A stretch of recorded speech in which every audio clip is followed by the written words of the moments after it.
सोच रहे हैं कि पैसे भी मिल जाएंगे।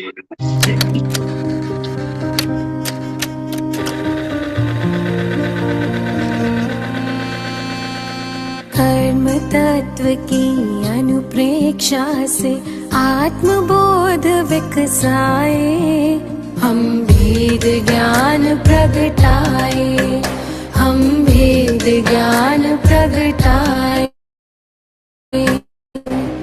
निज आत्म में रमण करें और देह भाव विसराए, हम भेद ज्ञान प्रगटाए, हम भेद ज्ञान प्रगटाए।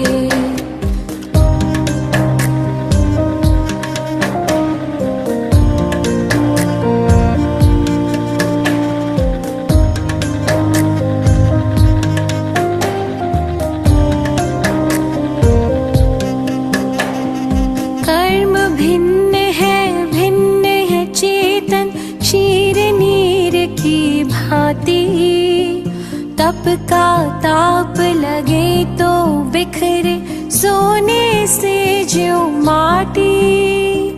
कर्म भिन्न है चेतन क्षीर नीर की भांति, तप का ताप लगे तो बिखरे सोने से ज्यों माटी। सम्यक पता सम्यक दृष्टा सुबोध कर पाए, हम भेद ज्ञान प्रगटाए, हम भेद ज्ञान प्रगटाए। कर्म तत्व की अनुप्रेक्षा से आत्मबोध विकसाए, हम भेद ज्ञान प्रगटाए, हम भेद ज्ञान प्रगटाए।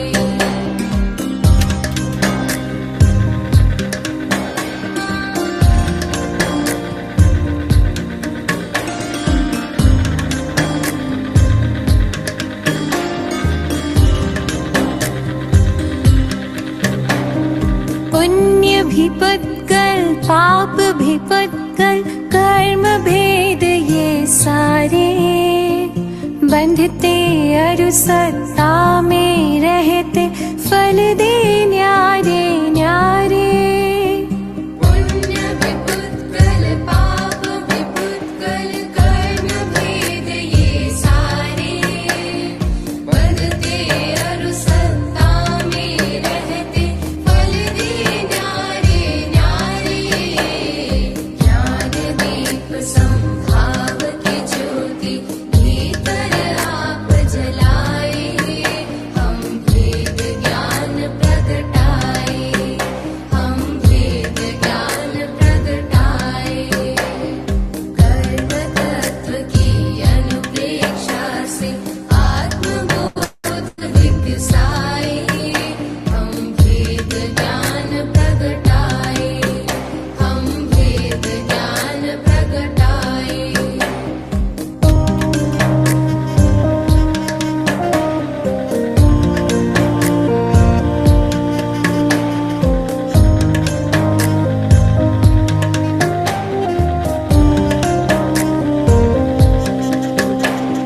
राग द्वेष और मोह तमस का आत्मदेव पर डेरा, कर्म प्रज्ञप्ति को तुम जानो होगा शीघ्र सवेरा। राग द्वेष और मोह तमस का आत्मदेव पर डेरा, कर्म प्रज्ञप्ति को तुम जानो होगा शीघ्र सवेरा। सिंह सत्व के शाश्वत स्वामी शाश्वत धाम को पाए, हम भेद ज्ञान प्रगटाए, हम भेद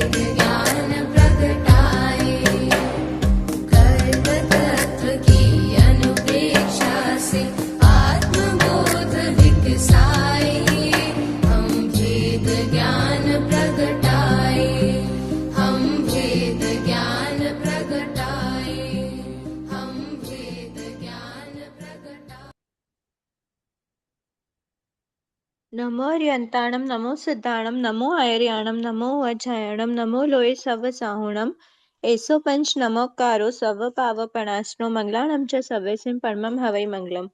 अहो आचार्य भगवान, अहो उपाध्याय भगवान, आप श्री जी ज्ञान के महासागर हैं। आप हमें अप्रत्यक्ष अनुज्ञा पूर्वक आशीर्वाद प्रदान करें, जिससे हम इस अपूर्व ज्ञान को ग्रहण धारण एवं वितरण करने में समर्थ बने। आप श्री जी की महती कृपा होगी। हम सभी से सादर जय जिनेन्द्र। जय जय जय जिनेन्द्र। आज उदय स्वामित्व और उदय स्थान देखना है रिवीजन में। उदय स्वामित्व में उदय के स्वामी कौन कौन होते हैं ये हम देखेंगे। उदय का अर्थ क्या होता है? उदय मतलब वेदन, भोगना, अनुभव करना। जब भी हम या तो अनुभव करें या ना करें, पर उसका वेदन मतलब हमें फील हो या ना हो, पर अगर उसका उदय है तो मतलब वो दो टाइप का उदय होता है।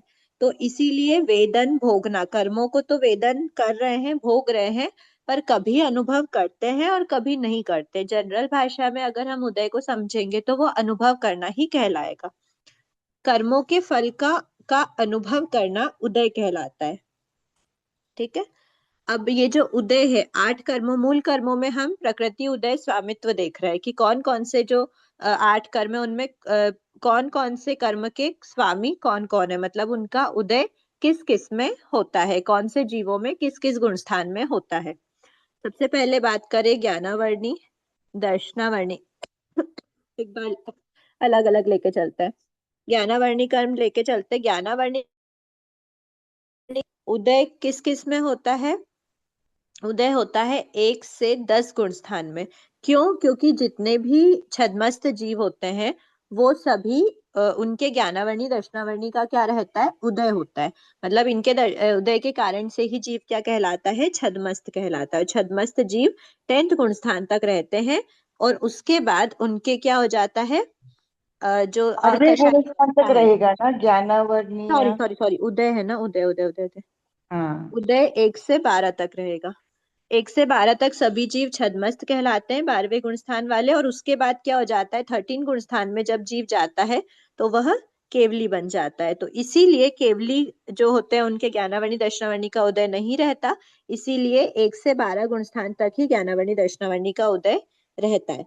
अब जो 12 है, 12वें गुण स्थान से जीव जब 13 में जाता है तो 13 में उसके उदय क्या हो जाता है? स्टॉप हो जाता है।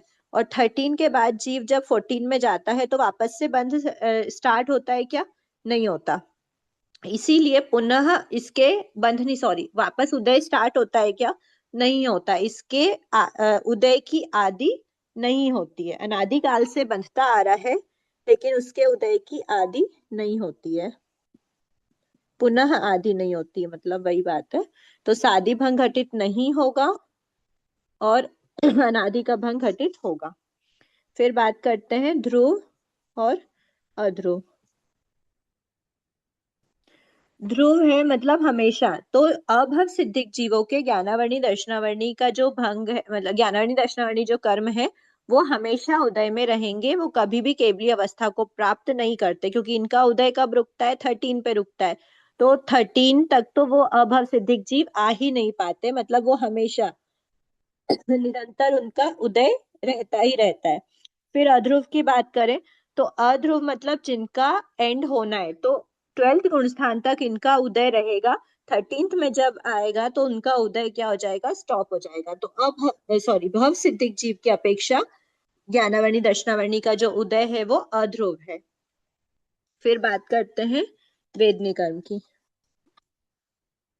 ज्ञानावर्णी दर्शनावर्णी वेदनी। अच्छा, अंतराय की बात अगर हम करें तो अंतराय की बात भी कर सकते हैं क्या? अब अच्छा, लाइन से चलते हैं। एक बार ज्ञानावर्णी दर्शनावर्णी के बाद वेदनी का नंबर आता है। वेदनी कर्म का उदय कब तक रहता है? तो वेदनी कर्म का मोक्ष जाने के एंडिंग समय तक, मतलब सभी संसारी जीवों में वेदनी कर्म का क्या रहता है? उदय रहता है 1 से 14 गुण स्थान तक। अब 14 के बाद क्या होता है? जीव, सभी संसारी जीव में है ना, यहाँ पर लिख लेना ब्रैकेट में, ऑल संसारी जीव में इनका उदय रहता है। 14 के बाद जीव कहाँ जाता है? मोक्ष में जाता है। मोक्ष में जाता है तो इसका उदय क्या हो जाता है? स्टॉप हो जाता है। मोक्ष में उदय स्टॉप हुआ, मोक्ष के बाद फिर वापस से इनका उदय स्टार्ट होने की पॉसिबिलिटी है क्या? नहीं है, तो शादी का भंग घटित नहीं होता। वेदनी कर्म अनादिकाल से है, अनादिकाल से ही इसका उदय है ऑफ कोर्स, क्योंकि इसकी कभी भी आदि रुकी नहीं, मतलब कभी भी उसका उदय रुका नहीं है और उसकी पुनः बिगनिंग नहीं हुई है। ध्रुव रूप से रहेगा क्या, हमेशा उदय रहेगा क्या वेदनी कर्म के? अभव सिद्धिक जीवों की अपेक्षा हमेशा रहेगा। और भव सिद्धिक जीव इसके उदय का एंड करेंगे जब वो मोक्ष जाएंगे तब, इसीलिए अध्रुव रूप से भी है। ज्ञानावर्णी दर्शनावर्णी वेदनी मोहनी। अब मोहनी कर्म का देख लेते हैं। मोहनी कर्म का, अब इसमें ध्यान रखना गुण स्थान चल रहा है पर चारों गति के जीव है। मोहनी कर्म, मोहनी कर्म में एक एक से से, 10। यहाँ पर उदय की बात कर रहे हैं, तो चाहे वो सूक्ष्म कषाय का उदय हो या फिर बादर कषाय का उदय, अगर कषाय का उदय मतलब मोहनी कर्म का उदय है तो हम उसको उदय में ही लेंगे। इसीलिए 1 से 10 गुण स्थान तक, मतलब किसमें रहता है? सभी सकषायी जीवों में मोहनी कर्म का उदय रहता है।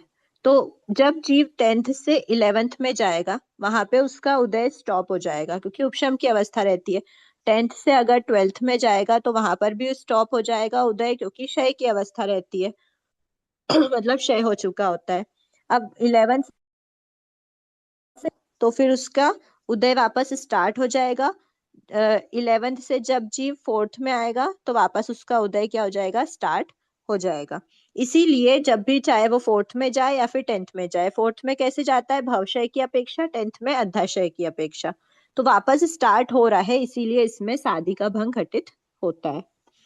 फिर अनादिकाल से हो रहा है क्या मोहनी कर्म का, मतलब मोहनी कर्म का उदय अनादिकाल से है क्या? तो बताया है कि जिन भी जीवों ने अभी तक अकशाई, क्योंकि सभी सकशाई जीवों में होता है, तो जिन्होंने अभी तक अकशाई अवस्था मतलब 11th या 12th की अवस्था प्राप्त नहीं करी है, उनकी अपेक्षा अनादिकाल से मोहनी कर्म का उदय चल रहा है। फिर ध्रुव मतलब कभी भी नहीं रुकेगा क्या इनका उदय? तो जो अभव सिद्धिक जीव कभी भी सकशाई से अकशाई अवस्था को प्राप्त नहीं करेंगे, उनकी अपेक्षा ध्रुव रूप से, और जो भी भव सिद्धिक जीव सकशाई अवस्था को प्राप्त करेंगे, सॉरी सकशाई भव सिद्धिक जीव अकशाई अवस्था को जब भी प्राप्त करेंगे तो वो उसके उदय का स्टॉप करेंगे, इसलिए ध्रुव और अध्रुव चारों भंग घटित होंगे। नेक्स्ट ज्ञानावर्णी दर्शनावर्णी वेदनी मोहनी आयुष्य को देखते हैं।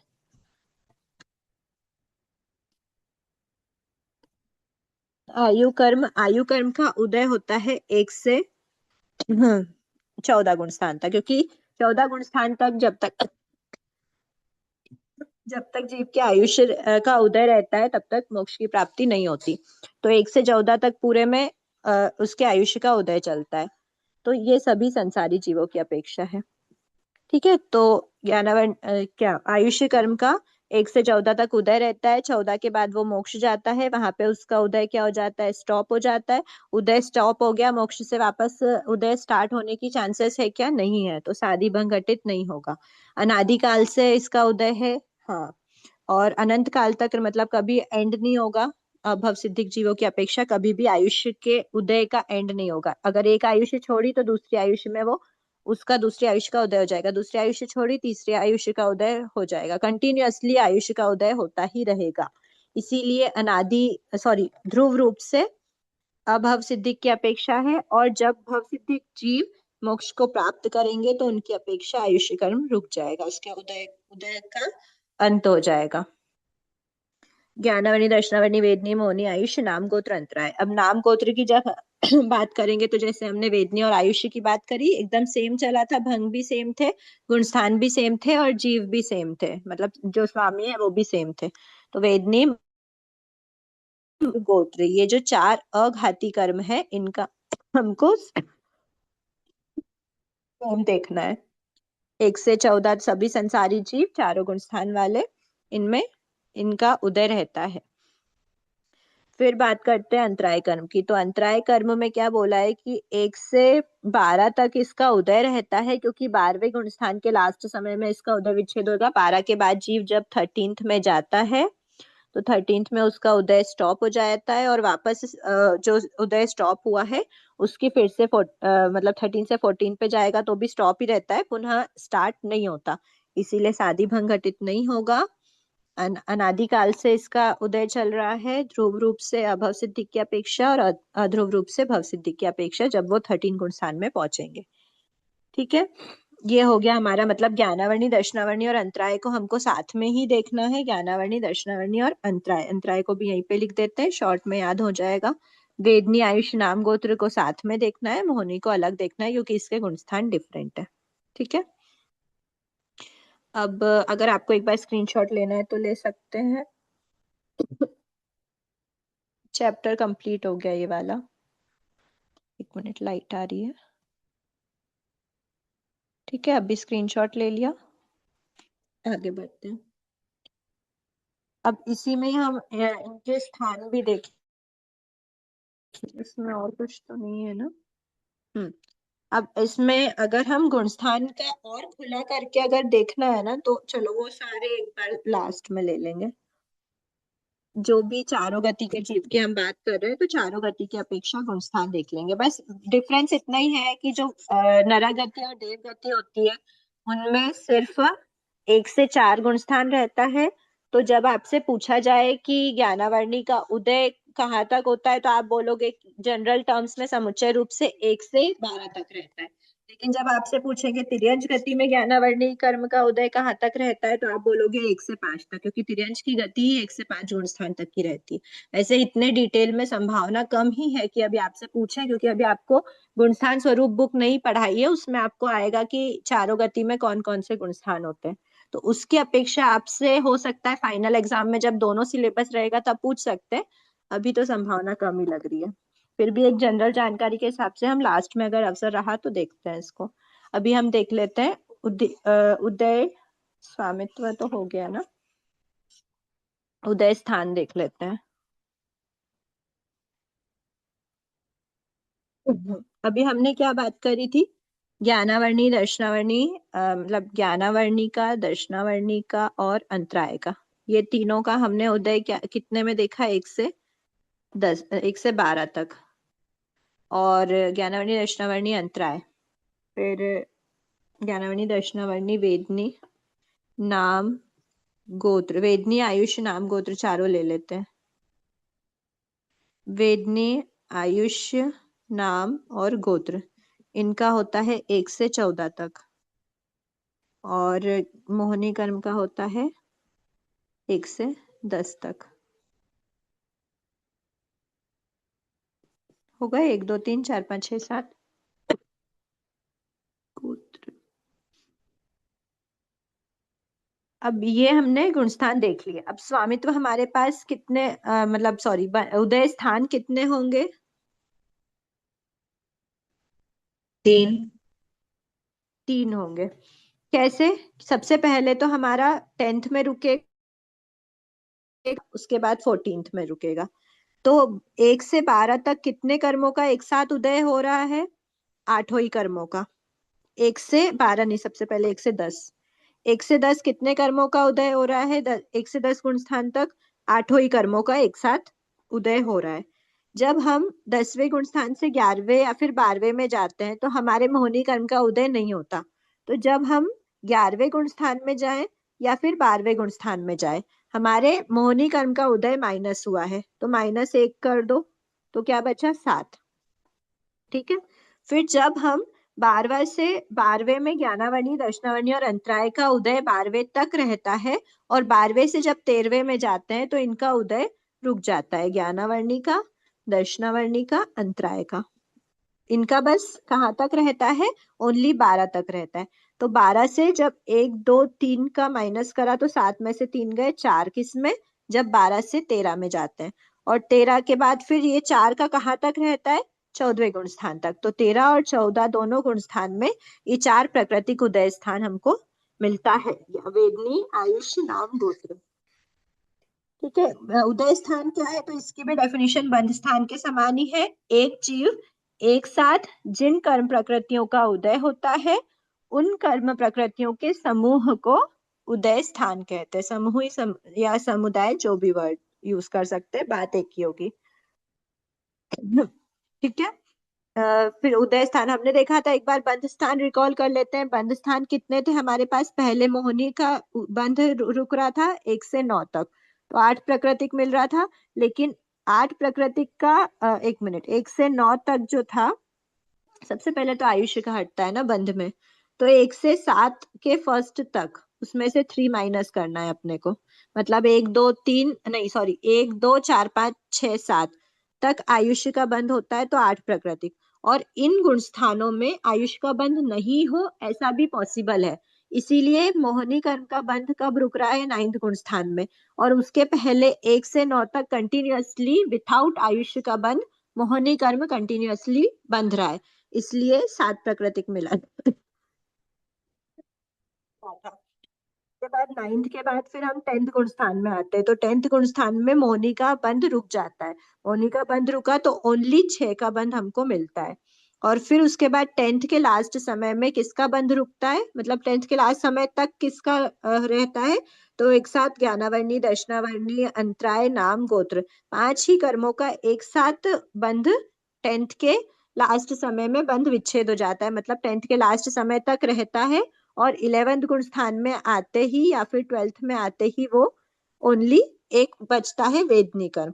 और उसके आगे वेदनी कर्म कब तक बंधता है? तो वो बंधता है 13 गुण स्थान के एंडिंग समय तक। तो 11 12 और 13 इन तीनों गुण स्थान में एक प्राकृतिक ही मिलता है, 14 में कुछ भी नहीं होता। ठीक है, तो इसको बात ही नहीं करेंगे हम। 8 7 6 और 1, तो 4 बंध स्थान होते हैं और 3 उदय स्थान होते हैं। ठीक है, अब इसमें इनका काल देख लेते हैं, कितने कितने टाइम तक ये रहते हैं। 8th गुण स्थान सॉरी 8 प्राकृतिक जो उदय स्थान है वो कितने टाइम तक रहेगा? तो उसमें या गुण स्थान क्या क्या है? 1 से 10 तक। तो 1 से 10 तक के मतलब सबसे पहले हमको क्या देखना है? 8 प्राकृतिक। तो 1 से 10 तक पूरा ड्यूरेशन हमको कैलकुलेट करना पड़ेगा। अब 1 से 10वें गुण स्थान तक का जो ड्यूरेशन है वो कितना है? तो वो तो अलग अलग टाइप का हो सकता है, क्योंकि 1 से 10 में हमारे पास अभव सिद्धिक जीव भी होते हैं, और भव सिद्धिक जीव ऐसे जो अभी तक बहुत बहुत दूर है मोक्ष से, मतलब वो गुण स्थान आरोहण ही नहीं करे, जो फर्स्ट गुण स्थान में ही है अभी तक। उसके बाद फिर ऐसे भी मिलते हैं जो कभी सम्यक्तु की प्राप्ति कर चुके हैं, प्रथमोपशम प्राप्त हो चुका है, उसके बाद आगे आगे आगे वो सम्यक प्राप्ति कर चुके हैं, मतलब अष्टपुद्गल परावर्तन भी बचा है, मतलब अष्टपुद्गल परावर्तन ही बचा है, ऐसे वाले भी होते हैं। और उसके अलावा फिर 1 से 10 तक ऐसे भी हो सकते हैं जो श्रेणी वाले हों। डिफरेंट डिफरेंट टाइप के हमको मिल सकते हैं, है ना, क्योंकि हमारे पास सारे गुण स्थान है। और उसमें श्रेणी में भी हमारे पास फिर शायिक वाले भी हो सकते हैं या फिर द्वितीयोपशम वाले भी हो सकते हैं, बहुत सारी वैरायटी हो जाती है। हमको एकदम सिंपल तरह से अगर समझना है तो उसमें हम ये लेंगे कि जो अभव सिद्धिक है वो अनादि काल से उसका उदय है और अनंत काल तक उसका उदय रहेगा, नेवर एंडिंग है। ठीक है, यहाँ भी एरो बना देते हैं, यहाँ भी एरो बना देते हैं, अनादि काल से है और अनंत काल तक रहेगा। फिर जो भव सिद्धिक जीव है, अनादि काल से तो उनका उदय था, लेकिन जब वो 10th गुण स्थान को क्रॉस करेंगे, चाहे वो 11th में जाए चाहे 12th में जाए, उनका उदय रुक जाएगा। तो कभी ना कभी उनका उदय रुकना है, तो ये हमारे पास सेकेंड ऑप्शन है। फिर ये वाला भी जो अभी शुक्ल पाक्षिक बन गया है, इसको हमने लिया था, वो शुक्ल पाक्षिक वाला भी जो है वो शुक्ल पाक्षिक बन गया, तो भले ही वो फर्स्ट के बाद फिर second third fourth fifth sixth seventh में आ गया हो, लेकिन उसमें भी गुणस्थान अभी यही 1 से 10 के अंदर ही चल रहा है, तो वो भी अभी कभी ना कभी एंड करेगा। अभी नहीं करा है उसने, पर वो करेगा जरूर। स्टार्टिंग कभी हुई नहीं थी पर एंडिंग होगी। श्रेणी वाले के लिए भी यही रूल है, जो चाहे वो दोनों हो, शायिक वाले के लिए भी यही रूल होगा और द्वितीयोपशम वाले के लिए भी यही होगा। मतलब हमारे पास एक तो ये आ रहा है और दूसरा ये आ रहा है। अब जो द्वितीयोपशम है शायिक वाले के लिए, तो हमने देखा है कि कभी ना कभी जाके वो एंड करेगा, पर द्वितीयोपशम के लिए क्या हुआ कि वो गया, उसने एंड किया, एंड करके वापस से उसकी क्या हो गई? बिगनिंग हो गई। मतलब ऐसा भी हो रहा है। क्यों हो रहा है?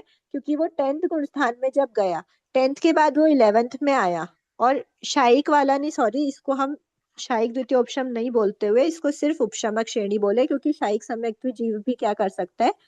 उपशमक श्रेणी आरोहण कर सकता है। जो उपशमक श्रेणी वाला जीव है वो क्या करेगा? वो अनादिकाल से तो उसका उदय चल रहा था, लेकिन 11 में जाके उसका उदय स्टॉप हो गया, और स्टॉप होने के बाद फिर से उसका क्या हो गई? बिगनिंग हो गई।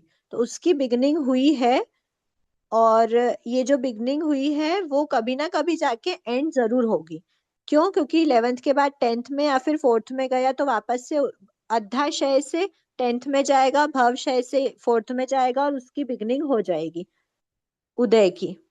तो इसीलिए वहां पे उदय की बिगनिंग हुई, और फिर वापस से किसी टाइम पे वो 11th तो वापस से वो रोक देगा। तो इस अपेक्षा से हमारे पास एक तो ये वाला केस आया, एक ये वाला केस आया, और एक ये वाला केस आया, है ना। तो ये जो 3 केस आए, इस अपेक्षा से ये जो 8 प्रकृति के उसके 3 मतलब 3 भेद करने पड़ेंगे काल की अपेक्षा। जो अनादि काल से है और अनंत काल तक रहेगा उसको हम बोलेंगे अनादि अपर्यवसित। पर्यवसान नहीं होगा कभी, मतलब एंडिंग नहीं होगी। तो अनादि अपर्यवसित का जो काल है वो फर्स्ट अभव सिद्धिक की अपेक्षा है। ये अभव सिद्धिक जीव है जो। फिर सेकंड दीदी जो एक है बार वो फिर से सेकंड बताइए आएगा, ना। ये वाला हम ले सकते हैं क्या, जय जो गुरु अनादि जी, काल एक से बार तो फिर से है बताइए लेकिन ना। कभी ना कभी मैडम जाके उसकी एंडिंग होगी। ये अपरिवर्तित का मतलब क्या होता है मैडम? अपर्यवसित मतलब कभी एंडिंग नहीं होगी। पर्यवसित जो है वो वर्ड होता है पर्यवसान से लिया गया। पर्यवसित मतलब एंड होने वाला, पर्यवसान मतलब एंडिंग। पर्यवसान हो रहा है मतलब वो प्रकृति या कर्म पर्यवसित है, सपर्यवसित है, और अगर नहीं हो रहा तो अपर्यवसित है। अच्छा। तो अपर्यवसित मतलब नेवर एंडिंग। अनादि मतलब जो नेवर मतलब जो अभी तक स्टार्ट ही नहीं हुआ है कभी। अनादि हम्म। अपर्यवसित। फिर अनादि सपर्यवसित मतलब भव सिद्धिक जीवों की अपेक्षा कभी ना कभी तो वो एंडिंग होगी उसकी। ये है भव सिद्धिक जीवों की अपेक्षा। फिर थैंक जो यू। थर्ड लिया है वो थर्ड हम लेंगे ये वाला, जिसने कभी एंडिंग तो करी, मतलब एंडिंग करेगा या फिर एंडिंग कर चुका है, फिर वापस से उसका स्टार्ट हो जाएगा जब वो 10वें या चौथे गुण स्थान में आएगा। तो वो वापस बिगनिंग हुई है, मतलब ये वाला हम ले रहे हैं बेसिकली। तो वो बिगनिंग हुई है मतलब शादी है, और एंडिंग नहीं, एंडिंग भी करेगा, क्योंकि वो अगर बिगनिंग करने वाला जीव है तो डेफिनेटली भवसिद्धिक ही होगा। तो शादी सपर्यवसित, ये वाला भंग हमारा जो मतलब इसके लिए क्या लिख सकते हैं हम, 11वें गुण स्थानवर्ती जीव के लिए लिख सकते हैं। 11वें से या तो वो 10th में जाएगा या फिर वो 4th में जाएगा, ऐसे जीव की अपेक्षा। ठीक है, ये दीदी हो एक गया मिनट में। हमारे तीन ड्यूरेशन, मतलब 3 काल है जिनमें जो 8 8 प्राकृतिक उदय स्थान का काल बताते हैं। आगे बढ़े। दीदी 1 मिनट में बोलूं। हाँ हाँ प्लीज क्विकली, नहीं तो आगे बढ़ेंगे। आप म्यूट है शायद।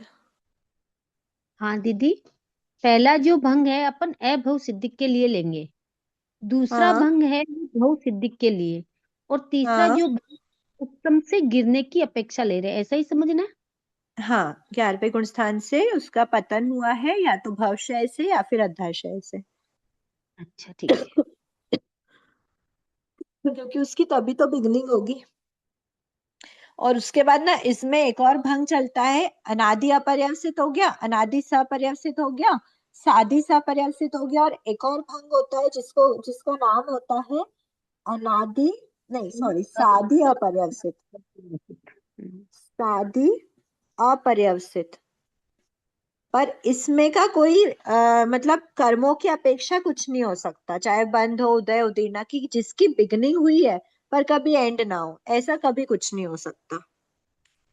शायिक सम्यक्त को बोल सकते हैं सादी अपर्यवसित, क्योंकि उसकी बिगनिंग होती है शायिक सम्यक्त की, लेकिन कभी एंडिंग नहीं होती। क्योंकि शायिक सम्यक्त में ऐसा कुछ पढ़ा भी था हमने, शायिक सम्यक्त का जो काल है वो सादी अनंत है, ऐसा कुछ था। दीदी शाही सम्यक्त तो शादी कहाँ होगा। अनंत। बिगनिंग तो होती है शादी पर अनंत उसके है। अंत नहीं है, क्षायिक सम्यक्त का अंत नहीं है। सादी अनंत का भंग घटित हो रहा है इसमें। शायिक सम्यक्त का जो काल है सादी अनंत है, क्योंकि वो उसकी जब दर्शन सप्तक का क्षय होता है तब यह गुण प्रकट होता है। एक बार सम्यक गुण प्रकट हुआ तो पुनः कभी नष्ट नहीं होता, इसलिए साधी अनंत, साधी अनंत, अपर्यवसित बोलो या अनंत बोलो, अपर्यवसित का भी यही अर्थ होता है नेवर एंडिंग। अनंत मतलब जो कभी अंत नहीं होगा। तो ये जो चौथा भंग है, ये कर्मों की अपेक्षा नहीं ले सकते, पर शायद समय तुम्हें ये वाला भंग हो सकता है। ठीक है, अब आगे बढ़ते हैं। इसमें अगर आपको स्क्रीनशॉट लेना है तो एक बार ले सकते हैं। ये सादी सपर्यवसित को एग्जैक्ट कौन से वाले जीव हो गए दीदी? नीचे गिनने वाले तो हुए, बट जैसे आपने इनका नाम दिया ना, इसमें नाम क्या आएगा? स्थान से पतन होने वाले जीव, 11वां भवसिद्धि की गुणस्थान होंगे वर्ती जीव। प्रीति, ये भी भवसिद्धि की है। हाँ, होंगे तो भव सिद्धिक, लेकिन सारे भव हम्म। सिद्धिक नहीं बोलेंगे, सारे भव सिद्धिक इसमें आते हैं। और ये सिर्फ 11वें गुणस्थान वर्ती ही होंगे, 12वें गुणस्थान वर्ती भव सिद्धिक को भी नहीं बोल सकते, 10वें को भी नहीं बोल सकते, सिर्फ नहीं, 11वें वाले। भवसिद्धि, भवसिद्धि क्या अभवसिद्धि, इन दोनों में से कौन से है तो ये बोल हाँ सकते हैं। हाँ, भव इनका सिद्धिक को शायद आप। उनका यही डाउट था पूछने का शायद। हम्म। हम्म, ठीक है दीदी, स्वामी भी समझा दीजिएगा ना एक बार, ये होने के इसमें बाद। स्वामी, ये उपसक श्रेणी वाले भी बोल सकते हैं ना दीदी? हाँ वही बात कर रहे हैं, 11वें गुणस्थान मतलब उपशम, उपशम श्रेणी वर्ती नहीं बोलेंगे, क्योंकि उपशम श्रेणी वर्ती गुणस्थान 8 9 10 होते हैं, और 11वें में उपशमन हो चुका होता है, इसलिए श्रेणीवर्ती नहीं बोल सकते। जो श्रेणीवर्ती जीव 11वें में पहुंच गया उसकी अपेक्षा बोल सकते हैं। ठीक है, इसमें जीव के कौन से बोल रहे हैं आप? साधी मैं ये सपर्यावसित के लिए, साधी सपर्यावसित का ही बोल रहे हैं ना? चलो अच्छा, जो भी है एक बार करते हैं कंटिन्यू, फिर देखना अगर नहीं हुआ है तो।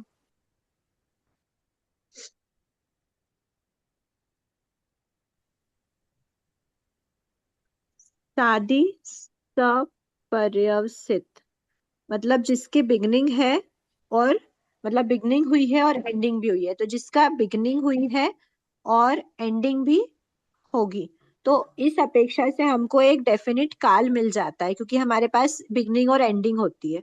तो इसमें जघन्य काल भी मिल सकता है, उत्कृष्ट काल भी मिल सकता है। जघन्य काल कितना होगा? तो हमारे पास क्या है, एक बार 11वां गुण स्थान है। जब जीव क्या करता है, ये यहाँ पर इससे पहले 10 में था, 10वें से वो 11वें में आया, और 11वें के बाद उसका क्या हो गया, यहाँ पर एंडिंग होके वापस से वो 10वें या चौथे में आ गया। ठीक है, तो ये तो क्या हो गया, 10वें से चौथे, 11वें से 10वें या फिर चौथे में आया। और फिर यहाँ पे आने के बाद उसकी जो बिगनिंग हुई है, वो शादी का जो भंग हुआ है वो यहाँ से शुरू हुआ है, कि 10वें में था, 10वें के बाद वो 11वें में आया, 11वें में काल करा तो चौथे में गया, या फिर पूरा क्षय हुआ उसका, अद्धा क्षय हुआ तो 10वें में गया, यहाँ से उसकी शादी स्टार्ट हुई है। तो जो हमारा भंग है, वो हमारा जो शादी का भंग है, वो यहाँ से काउंट करना, मतलब उसका काल यहाँ से काउंट करना पड़ेगा। यहाँ से कहाँ तक करेंगे? तो अगली बार जब वो 11th या फिर 12th में नहीं चले जाता, तब तक हम क्या करेंगे, इसका काउंट करेंगे, क्योंकि तभी उसकी क्या होगी, एंडिंग होगी। मतलब तभी उसके उदय की एंडिंग होगी, जब वो 11वें या 12वें में जाएगा। उत्कृष्ट काल हमको देखना है। ठीक है, एक भाव में 2 बार, अच्छा देखो, सबसे पहले तो है कि एक भाव, अच्छा जघन्य की बात है और उत्कृष्ट की, हाँ ठीक है, जघन्य और उत्कृष्ट की बात करना। अगर जघन्य की हम बात करें तो जघन्य में क्या होगा, कम से कम कितना, मतलब ये यहाँ अंतर्मुक्त कर, अंतर्मुक्त कर। यहाँ पर जीव ने क्या करा, 10वें गुण स्थान में था, 10वें गुण स्थान से वो 11वें में आया, 11वें में उसने वापस से क्या करी, उसकी बिगनिंग हुई। अब बिगनिंग करने के बाद वो जब वो 10वें में आया, काल नहीं कराया अभी, ठीक है, ये जीव जो है वो काल नहीं कराए, क्योंकि हम जघन्य काल घटित कर रहे हैं। तो वो सिर्फ 10वें में आया, चौथे में नहीं आया। 10वें में आया, 10वें के बाद वो 9वें में आया, फिर वो 8वें में आया, फिर वो 7वें में आया, और 7वें में आने के बाद छठे में आया। यहाँ तक तो कंपलसरी होता ही होता है, ये 10वां 9वां 8वां 7वां छठा। छठे के बाद क्या हुआ, वापस से वो उपशमक श्रेणी आरोहण कितनी देर बाद कर सकता है, तो बताया अंतर्मुहूर्त काल के बाद वापस से वो उपशमक श्रेणी आरोहण कर सकता है। 7वां 8वां 9वां 10वां, और 10वें के बाद फिर क्या हुई है, 10वें के बाद वो फिर जब वापस 11वें में गया तो फिर उसकी वापस से क्या हो गई, एंडिंग हो गई। तो हमारा जघन्य काल कितना मिला, तो यहाँ से लेकर 10वें से नीचे जाने में उसको अंतर्मुहूर्त का काल लगता है, और यहाँ पे अंतर्मुहूर्त बाद पुनः क्या करता है, वो आरोहण कर सकता है, और उसके बाद उसको वापस से 11 तक पहुंचने में अंतर्मुहूर्त का काल लगता है। तो अंतर्मुहूर्त प्लस अंतर्मुहूर्त प्लस अंतर्मुहूर्त टोटल हमको अगर जघन्य काल मिला तो वो अंतर्मुहूर्त का ही हमको मिला है। ठीक है, तो वहां पर हमारा 8 प्राकृतिक था, उसके बाद 7 प्राकृतिक हुआ। 7 प्राकृतिक के बाद मोहिनी कर्म का एंडिंग हुई उदय की, और यहाँ से उसका पूरा 8, 1 मिनट क्या बताए, हाँ यहाँ पे उसका 8 प्राकृतिक रहा, 2 7 के बीच का शादी सपर, हाँ यही है ना। 7 के बाद जब वो 8 में आया, 8 में आया और उसके बाद वापस से वो 7 में, 7 प्राकृतिक में गया। तो 8 में कितने टाइम तक रहा, तो जघन्य अंतर्मुहूर्त, 8 प्राकृतिक में जघन्य अंतर्मुहूर्त के लिए वो रहा। अब हाँ 8 की बात कर रहे हैं ना। अब हम देखते हैं उत्कृष्ट कितना रह सकता है। तो देखो अनादि काल से वो संसार में भ्रमण कर रहा था ही था। उसके बाद फिर वो जब भी अनादिकाल से संसार भ्रमण करने के पश्चात शुक्ल पाक्षिक बना, और शुक्ल पाक्षिक बनते ही अंतर्मुहूर्त के अंदर क्या करा उसने, अंतर्मुहूर्त के अंदर उसका द्वितीयोपनिषद सम्यक्त की प्राप्ति, मतलब छठे 7वें गुण स्थान में गया अंतर्मुहूर्त के अंदर। शुक्ल पाक्षिक होते ही अंतर्मुहूर्त में 11वां गुण स्थान, ठीक है। शुक्ल पाक्षिक हुआ और उसके बाद फिर वो क्या हुआ, शुक्ल पाक्षिक होते ही सम्यक्त की प्राप्ति करी, सम्यक्त की प्राप्ति के बाद फिर वो अंतर्मुहूर्त में 11वें गुण स्थान पे पहुंचा। 11वें गुण स्थान पे जब वो पहुंचा, ठीक है, ये पूरा अंतर्मुहूर्त काल है और उसके बाद ये 11वां गुण स्थान का काल है। तो 11वें गुण स्थान पे जैसे ही वो पहुंचा वैसे ही उसके मोहिनी कर्म के उदय की एंडिंग हो गई।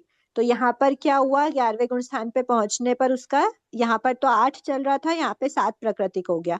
7 प्राकृतिक हुआ और उसके बाद फिर वो जीव क्या हुआ, 10वें गुण स्थान पर वापस आ गया। ये 11वां गुण स्थान था। अब 10वें गुण स्थान पर वो जीव वापस आ गया, और 10वें गुण स्थान पर वो पूरा कितने कितने कितने टाइम तक रहा, तो देशोन अर्ध पुद्गल परावर्तन देशोन अर्ध पुद्गल परावर्तन काल, यहाँ पे 10वें गुण स्थान पे आया तो उसकी क्या हो गई, बिगनिंग हो गई।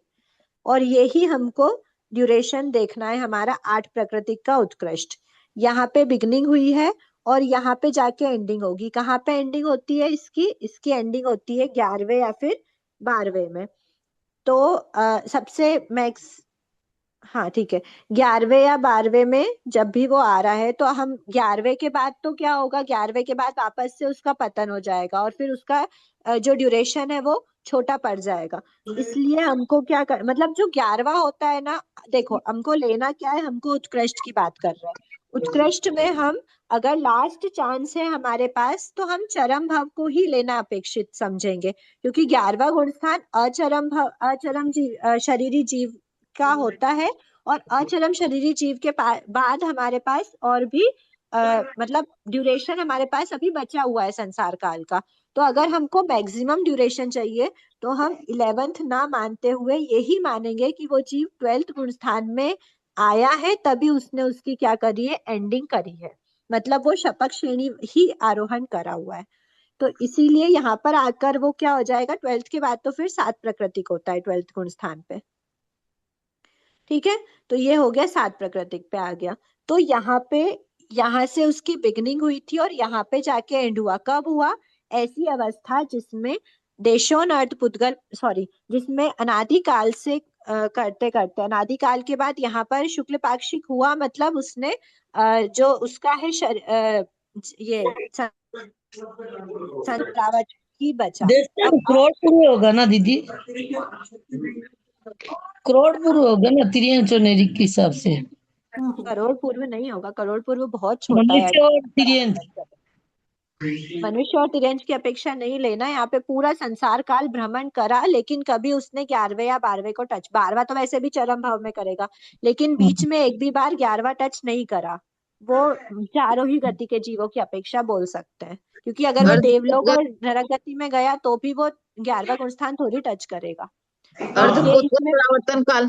दीदी शुक्ल पक्षी की अपेक्षा तो अर्ध पुद्गल परावर्तन काल ही है ना, शुक्ल पक्षी की अपेक्षा तो उसके हाँ, बाद तो और पुद्गल चपक श्रेणी परावर्तन है, आरंभ 1 करेगा। करोड़ पूर्व नहीं है। अभी हाँ बीच में डिस्टरबेंस नहीं करना है। एक बार सुनते जाओ, जो नहीं समझ आएगा लास्ट में पूछना।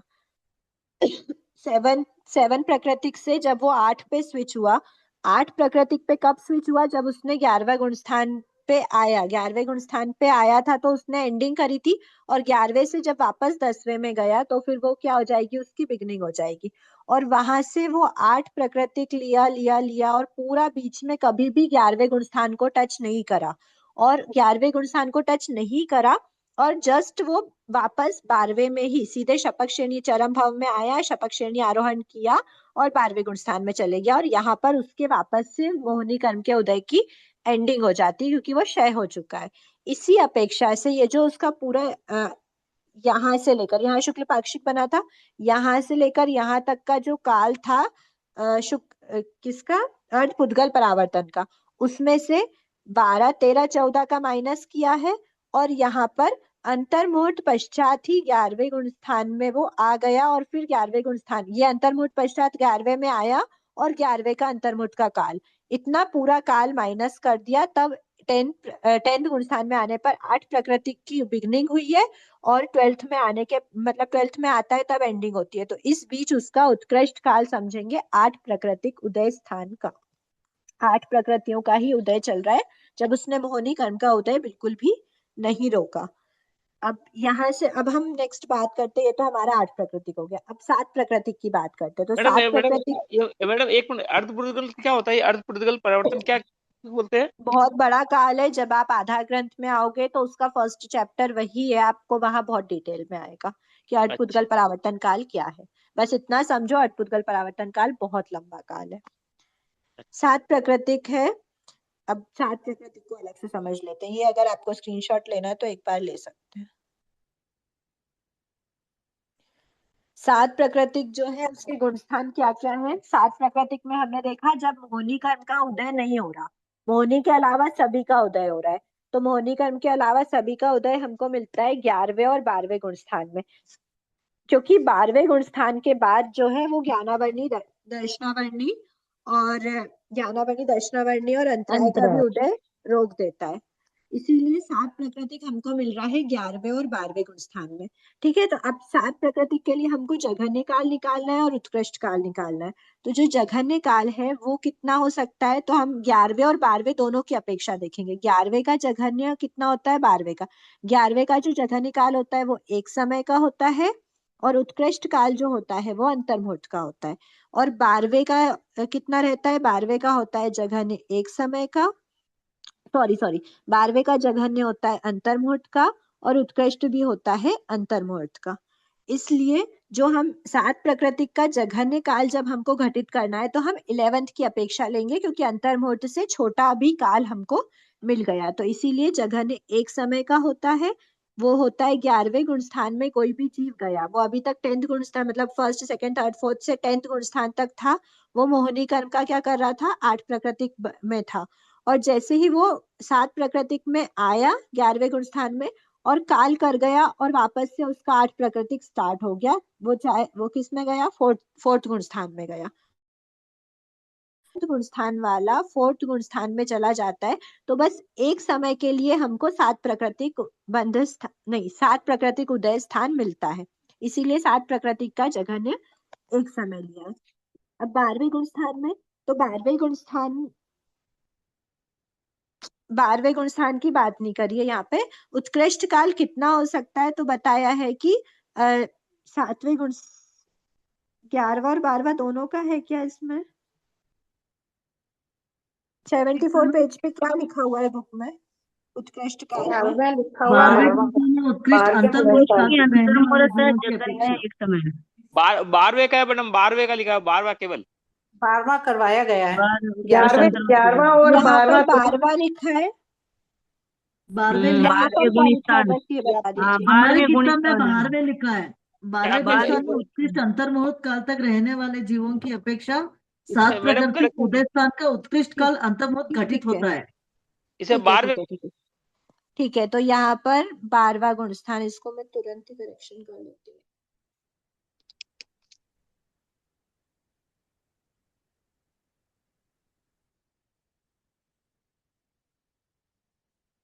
ठीक है, 12वें गुण स्थान की अपेक्षा, ये तो 11वें गुण स्थान की अपेक्षा लिया था, और उत्कृष्ट काल 12वें गुण स्थान की अपेक्षा अंतर्मुहूर्त का लेंगे। ठीक है, दीदी इसको करेक्शन करना है क्या? जिनके पास 11वां लिखा हुआ है वो उसको काट के 12वां गुण स्थान कर लेना, क्योंकि जो नई बुक आई है उनके पास 12वां लिखा करेक्शन करके आया है शायद। जी। ठीक है, और ऐसे हाँ इसमें ये भी करेक्शन करके आए हैं। 13वां और 14वां दोनों लिखा हुआ है क्या? हाँ ये 13-14 इसमें। इसमें 13वां और 14वां दोनों लिखा है। दोनों लिखे हुए हैं नई बुक में। में 13वां ही लिखा हुआ है ऊपर वाला में। हाँ, जिनका 13वां लिखा है तो 13वां प्लस 14वां दोनों 13वां ही कर लेना। लिखा हुआ है, ऊपर 12वां हाँ लिखा है, प्लीज यहाँ प्लीज पे प्लीज, 13वां। अब एक एक नहीं बताइए। जिनका करेक्शन है उनके लिए ओके है, जिनका करेक्शन नहीं है, पुरानी बुक है तो आप मतलब, या फिर पुरानी तो नहीं है बुक, पहले छप गई होगी, जिनको पहले मिल गई होगी, पहले छप गई होगी बुक, तो 13वां गुण स्थान लिखा है उसको 13वां प्लस 14वां कर लेना। ठीक है 13-14 दोनों है मैडम, 13-14 दोनों है। ठीक है ठीक है ठीक है, आगे बढ़ते हैं। अब हम देख रहे हैं 6 प्राकृतिक पे। नहीं, 6 प्राकृतिक तो होता ही नहीं है, 8 7 के बाद सीधे 4 प्राकृतिक आता है, क्योंकि ज्ञानावनी, दर्शनावनी और अंतराय तीनों का एक साथ 12th गुण स्थान में उदय विच्छेद होता है। 13 गुण स्थान में हमारे पास 4 अघाती कर्मों का ही उदय रहता है। इसका जघन्य और उत्कृष्ट कितना होगा? तो जघन्य बताया है, जघन्य जो है वो जघन्य 13वां और 14वां में, जघन्य जब हम मानेंगे तो क्या बताया, 13 में जघन्य काल के लिए, अंतर्मुहूर्त काल के लिए रहा, और 14वें में रहा, मतलब 14वें में भी डेफिनेटली रहेगा ही रहेगा 13 के बाद। तो 13 प्लस 14वें का जो भी अंतर्मुहूर्त काल है, 13 प्लस 14 मिला के जो अंतर्मुहूर्त काल हम बोलते हैं, वो काल क्या कहलाता है? मतलब 14 का अंतर्मुहूर्त नहीं बोला जाता है, पर वो है अंतर्मुहूर्त के अंदर अंदर। तो ये जो अंतर्मुहूर्त का काल है जघन्य, वो हम लेंगे 13 का जघन्य काल रहने वाला प्लस 14 गुण स्थान, ऐसा समझना। ठीक है, 13 का जघन्य उत्कृष्ट अलग अलग है, 14 का फिक्स्ड काल है। तो 13 में जघन्य अंतर्मुहूर्त के लिए रहा, और 14 मतलब क्या, इसको कैसे समझना, अनादिकाल से भव भ्रमण करते हुए चरम भव में आया, चरम मतलब जो भी अभी तक वो 12th गुण स्थान को टच किया हुआ था, मतलब 12th तक पहुंचा, आया। कब आया वो? मोक्ष जाने के जस्ट अंतर्मुहूर्त पहले वो 13 गुण स्थान में आया। मतलब 13th में कब आएगा? 12th के पहले। 12th में कब आएगा? 10th। 10th में 9th, 9th से 8th, और 8th, ये इनका सबका काल अंतर्मुहूर्त अंतर्मुहूर्त का ही है। यहाँ पे 12th में आए, 10th में, 9th में, 8th में, 7th में, जिसमें भी आ रहा है पूरा अंतर्मुहूर्त का काल है, यहाँ से लेकर यहाँ तक पूरा अंतर्मुहूर्त है।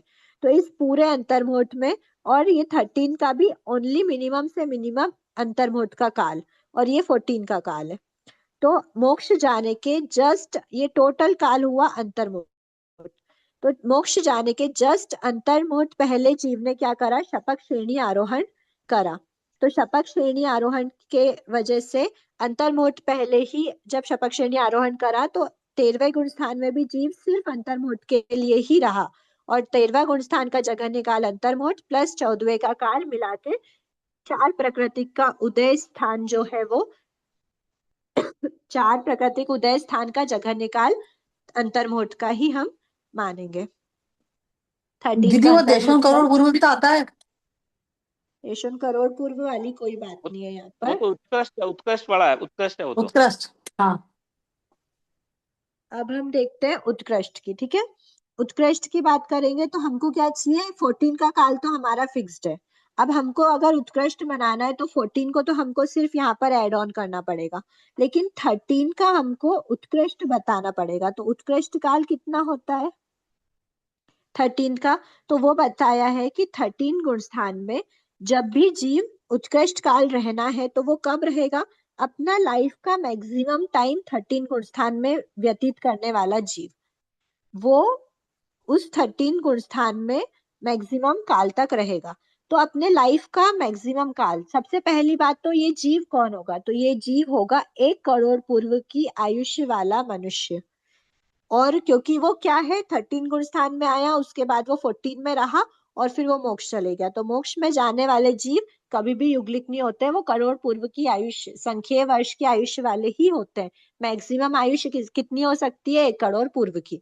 तो 1 करोड़ पूर्व की आयुष्य वाला जो मनुष्य है वो क्या कर रहा है, 13 गुण स्थान में कब तक रह रहा है, अपने लाइफ स्पैन का मैक्सिमम ड्यूरेशन। तो मैक्सिमम ड्यूरेशन, अब 1 करोड़ पूर्व में से हमको बाकी जितना कम से कम, बाकी सब चीजों का कम से कम हटा दिया जाए। 1 मिनट।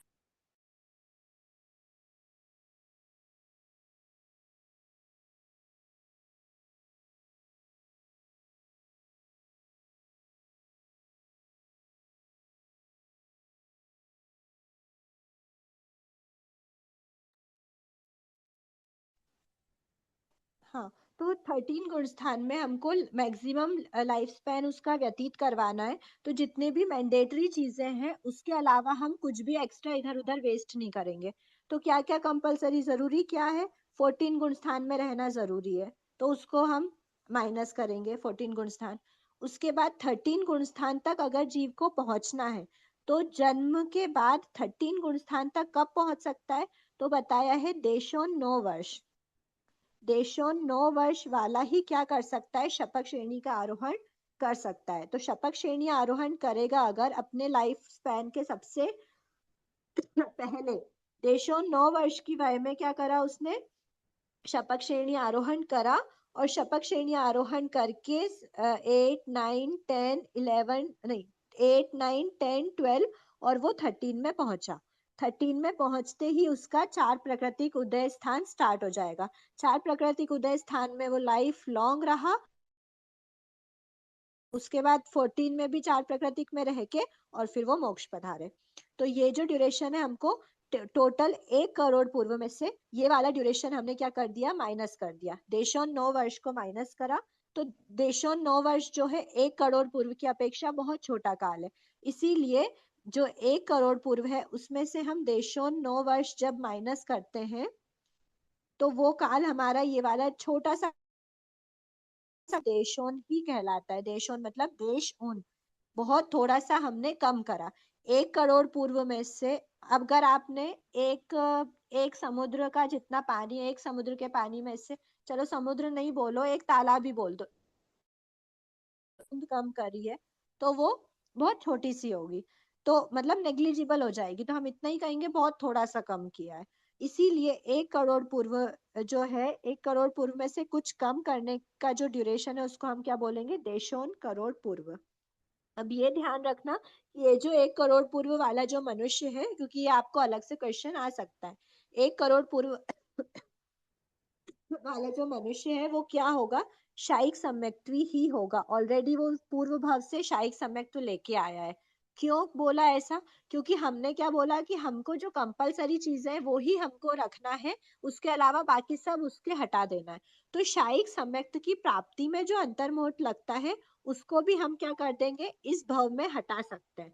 मतलब इस भाव के पहले ही वो शायिक सम्यक्त्व की प्राप्ति करके आ गया, तो उसको यहाँ पर शायिक सम्यक्त्व की प्राप्ति करने के लिए एडिशनल अंतर्मुहूर्त की आवश्यकता नहीं होगी। तो वो काल भी हमारा मैक्सिमम 13 गुणसान वाले मैक्सिमम काल में इंक्लूड करने के लिए हो जाएगा। ठीक है, तो ये शायिक सम्यक्त्व भी होना चाहिए, 1 करोड़ पूर्व की आयुष्य वाला होना चाहिए। ठीक है, ये हो गया 4 प्राकृतिक उदय स्थान का।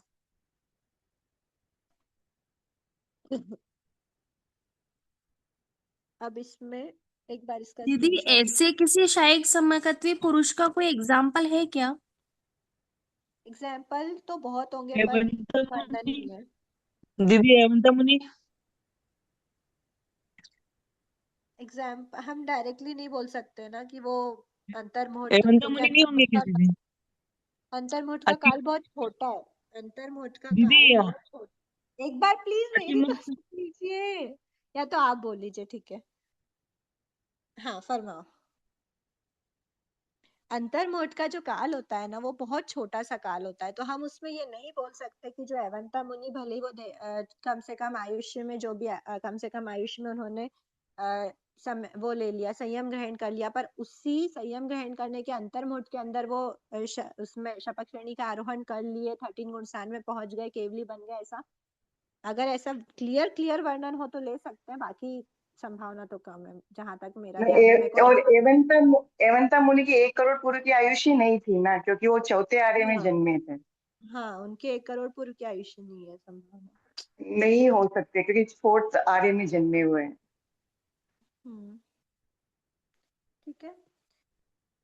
अध्याय से प्राप्त शिक्षा पिछले अध्याय में देखी कि नहीं देखी? ये सभी जो पीछे है ना सब बंध शतक के अनुसार है, और बीच में जो 2 चैप्टर्स है दीदी जेठ एक बार वाले। स्वामी भी बता दीजिए ना। हाँ, स्वामी स्वामी इस गुण स्थानवर्ती स्वामी कौन कौन होगा, कैसे करना? हाँ हाँ, वो बताती हूँ मैं।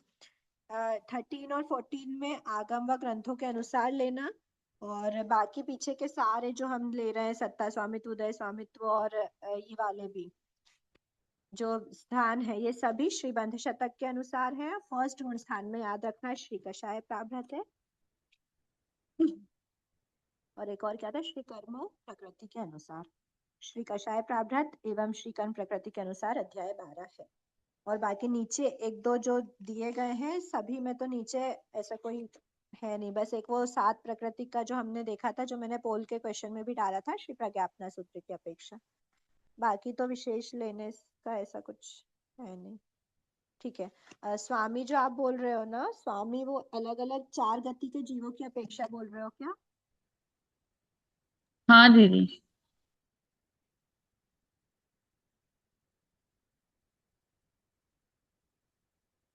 4 गति के जीवों में सबसे पहले हम बंध स्थान ले लेते हैं, एक बार शिक्षा कंप्लीट कर लेते हैं उदय स्थान की ना। उदय स्थान उदय स्वामित्व की हो गई थी क्या शिक्षा? बंदे कर्म उदय में जो रखता संभाव उदय मुक्ति दिन में प्रकट आता। बंधे कर्म के उदय में जो रखता संभाव, मतलब जब हमारा ऑलरेडी कर्म बंध हो चुका था, उन कर्मों का हमारे उदय आ रहा है, तो ऐसी अवस्था में यदि हम संभाव रखते हैं तो हम भी एक दिन उदय मुक्त की अवस्था को प्राप्त कर सकते हैं, अपने आत्म स्वभाव में जा सकते हैं। ठीक है। और उदय स्थान की शिक्षा क्या है? विविध कर्म दल उदय से बनता उदय स्थान, मतलब जब बहुत सारे कर्मों का जो है वो उदय होता है, मतलब कर्मों का, 4 कर्मों का ये अलग अलग अपना दल बना के रखे, ग्रुप बना के रखे, इनका जब उदय होता है उससे उदय स्थान बनता है। उदय समय समता रहे पावे मुक्ति स्थान, मुक्ति स्थान पाना है तो जो अभी हमारी लास्ट चैप्टर की शिक्षा थी, ये उदय जब भी बंधे कर्मों का उदय हो रहा है उस समय पर संभाव रखना। ठीक है।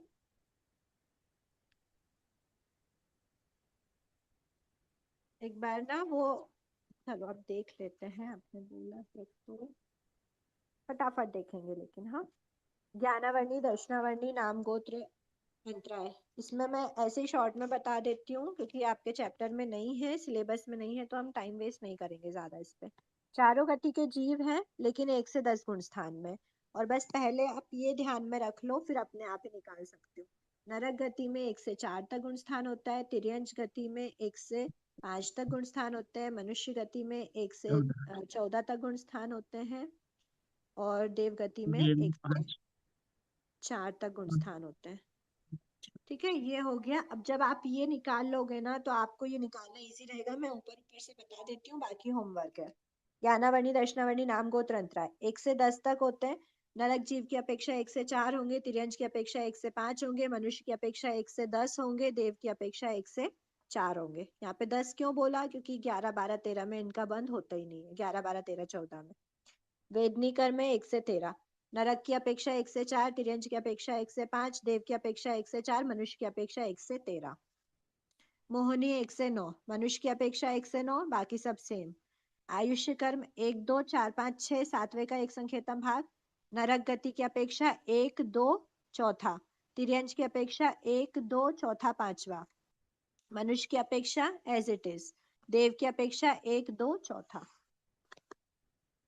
उदय स्थान बोलेंगे तो उदय स्थान होता है 1 से 12 तक, तो नरक की अपेक्षा 1 से 4, तिर्यंश की अपेक्षा 1 से 5, मनुष्य 1 से 12, देवता 1 से। ये किस चीज के लिए समझा रहे हैं? ये जो 4 गति के जीव है ना, वो 4 गति को खुला करा है। अगर देखिए, मैं इसीलिए अभी ये नहीं समझा रही थी और कौन से कंफ्यूजन पेज पर है ये? कोई पेज पर नहीं है, अभी क्लोज द चैप्टर। चलो अब हम उदीना स्टार्ट कर लेते हैं एक बार, कुछ थोड़ी सी देर पे। जिनको समझना है ना, आप बस ये स्क्रीनशॉट ले लीजिए, बाकी अपने पर्सनल निकालना तो मेरे को मैसेज कर देना, तो अगर करेक्ट होगा तो मैं बता दूँ। ये आगे पढ़ेंगे हम, पक्का पढ़ेंगे नेक्स्ट बुक में, इसमें नेक्स्ट बुक में आएगा गुणस्थान स्वरूप में, तब पढ़ेंगे। ठीक है, उदीना देख लेते हैं एक बार। उदीना के लिए मूल कॉन्सेप्ट जो है वो हमारा देख लो। फर्स्ट तो है कि जो उदयमान प्रकृति होती है, उदीना क्या होता है पहले ये देख लो। उदीर्णा क्या होता है?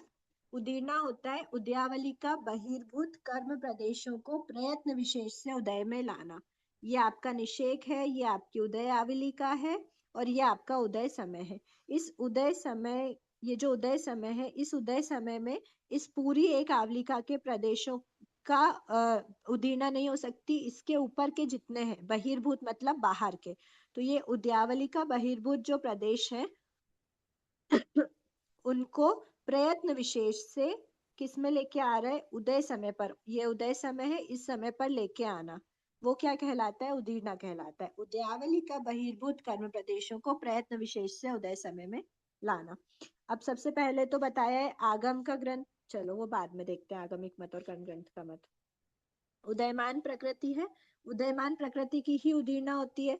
सेकेंड पॉइंट कहता है कि जो उदय आवलिका वाले जो प्रदेश है उनकी उदीर्णा नहीं होती, उदय आवलिका वालों की नहीं होती, और उदय आवलिका बहिर्भूत की, उदय आवलिका बहिर्भूत जो है ये ऊपर के, इनकी क्या होती है? उदीर्णा होती है। मतलब होती नहीं है, इसमें कर्ता वर्ड लिखना, नहीं करता और हाँ करता है, मतलब कि करता है। तो ये लिखना इसीलिए जरूरी है क्योंकि जो होती वर्ड हो जाएगा ना, वो होती है स्वाभाविक रूप से। तो यहाँ पर स्वाभाविक रूप से उदीर्णा नहीं होती, उदीर्णा जीव करता है, इसीलिए होती वर्ड मत बोलना, मैंने गलत बोल दिया, कर्ता वर्ड ध्यान रखना। ये सूक्ष्म मतलब सूक्ष्मता से इन चीजों को आपको ध्यान में रखना पड़ेगा। जीव उदयमान प्रकृतियों की ही उदीर्णा करता है। उदय आवलिका के प्रविष्ट मतलब जितने भी उदय आवलिका के अंदर हैं उनकी उदीर्णा नहीं करता। उदय आवलिका बहिर्भूत जो प्रदेश है उनकी उदीर्णा करता है।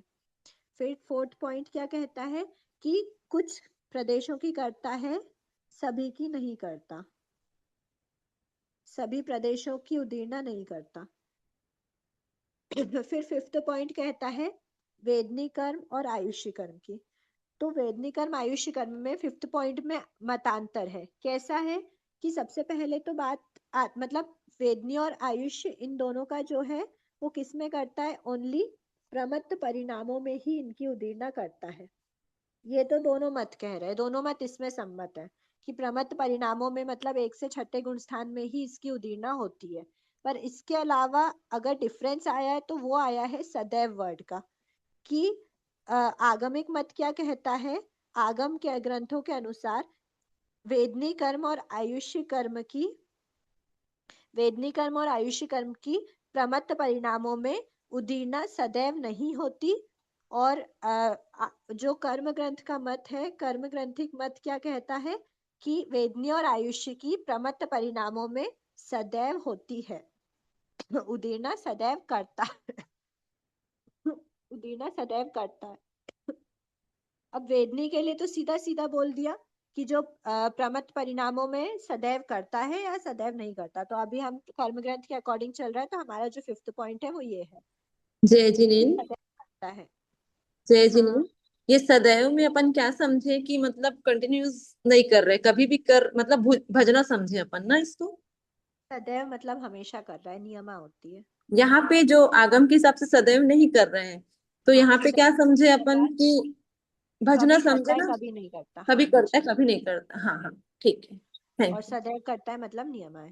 ठीक है, हाँ तो वेदनी और आयुष्य के लिए, तो वेदनी कर्म के लिए हम बोल सकते हैं प्रमत्त परिणाम, मतलब डायरेक्टली बोल सकते हैं कि प्रमत्त परिणामों में सदैव करता है। लेकिन जो आयुष्य कर्म है उसके लिए एक मतलब इसके बाद का जो रूल है वो हम देख सकते हैं, कोई जो भी नंबर का है वो रूल बस ऐसा कहता है कि कोई भी जो प्रदेश है, यहाँ के रूल से इसको उठा सकते हैं कि उदय आवली का प्रविष्ट का नहीं करता। तो ये जब आयुष्य है, आयुष्य की जो सत्ता होती है वो आयुष्य की सत्ता कम होते होते होते सिर्फ एक आवलिका की बचती है। तो एक आवलिका जो यहाँ पे आयुष्य की सत्ता खत्म होना है मतलब ये भाव पूरा होना है। आयुष्य की सत्ता को स्टॉक में नहीं रखा जा सकता, वो तभी स्टॉक में रहती है जब आपने परभव की आयु बांधी हो, और जैसे इस भव की आयु एंड होगी वो स्टॉक में रही हुई परभव की आयु उदय स्टार्ट हो जाता है अगले ही समय से। तो एक्स्ट्रा की कोई भी आयु स्टॉक में नहीं रखते। तो इस भव की लास्ट आवलिका की आयुष्य बची है, मतलब आपको इस आवलिका के बाद काल करना है और दूसरे भव का जो भी निषेक है वो आपका स्टार्ट हो जाएगा।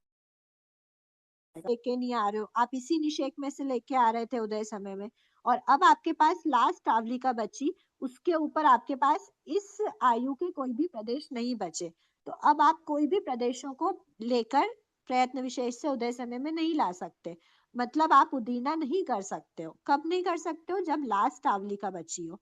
तो आयुष्य पूर्ण हुआ है मतलब काल करने के लास्ट आवलिका, एक आवलिका अवशेष रहे, एक आवलिका या उससे जो एक आवलिका है, एक आवलिका से एक आवलिका बची हो, ये एक आवलिका से कम बची हो, इस पूरे में आप क्या नहीं कर सकते? उदीर्णा नहीं कर सकते। पर एक आवलिका से अधिक अगर एक समय में अधिक बची है तो आप कर सकते हो क्या? आयुष्य कर्म की उदीर्णा। तो एक आवलिका से अधिक जितनी भी थी, एक आवलिका से अधिक आयुष्य अवशेष रहने पर ही आयुष्य कर्म की उदीर्णा सदैव होती है। इतना समझना है बस। और जैसे हमने आयुष्य कर्म की बात करी वैसे ही हम चलो 6th पॉइंट तो कुछ और बता रहे हैं, 7th को डिस्कस कर लेते हैं। 7th पॉइंट ये कह रहा है कि कोई भी कर्म है, कोई भी कर्म की सत्ता में अगर एक आवलिका ही शेष है तो उस एक आवलिका में क्या होगी? उदीर्णा नहीं होगी। एक आवलिका या उससे कम शेष रहने पर उदीर्णा नहीं करता। और अगर एक आवलिका से अधिक शेष है, देखो ये एक आवलिका को आपको इंक्लूड किस में करना है? ये जो एक आवलिका है, ये एक आवलिका आपकी पूरी है, मतलब इस समय को भी काउंट करा है आपने, इस समय को भी काउंट करा है, और बीच में सभी समय है। ठीक है, तो इस एक आवलिका के समय एक आवलिका हो या उससे कम कम कम कम कम, इनमें सब में उदीर्णा नहीं होगी, पर एक आवलिका से अधिक वाले में सब में उदीर्णा होगी। तो एक आवलिका या उससे कम, एक आवलिका या उससे कम तो उदीर्णा नहीं करता। ठीक है, और जब हम यहाँ पर बोल रहे थे कि एक आवलिका, जो आयुष्य कर्म में बोला था कि बुद्धिमान आयु एक आवलिका से अधिक शेष, मतलब आप ये अंडरलाइन लगा कर लेना, बुद्धिमान आयु एक आवलिका से अधिक, और यहाँ पर एक आवलिका या उससे कम शेष रहने पर उदीर्णा नहीं करता, और यहाँ पर सदैव करता है। तो सदैव कब करेगा? एक आवलिका से अधिक है तो सदैव करेगा, एक आवलिका या उससे कम है तो उदीर्णा नहीं करता। अगर आपसे पूछे एग्जैक्ट एक आवलिका बची है, अब बताओ उदीर्णा करेगा या नहीं करेगा? तो नहीं नहीं में करेगा। इंक्लूड करना है। एक आवलिका से एक समय भी अधिक है तो उदीर्णा करेगा, एक आवलिका है तो नहीं करेगा, एक आवलिका से एक समय कम है तो भी नहीं करेगा। तो एक आवलिका और कम वाले को नहीं में करना, एक आवलिका से अधिक वाले को उदीर्णा सदैव करता है में लेना है। ठीक है, बस ये 6th पॉइंट पे तो बस यही है कि ये प्रयत्न विशेष से होती है, इसलिए ये अयोगी गुण स्थान में नहीं होगी, क्योंकि जहाँ योग का अभाव है वहां उदीर्णा पॉसिबल नहीं है। तो दीदी ये ठीक से अयोगी, रखिए, हम फोटो निकाल लेते हैं इसका। हाँ, अयोगी मतलब 14 गुण स्थान में उदीर्णा नहीं होती। ठीक है,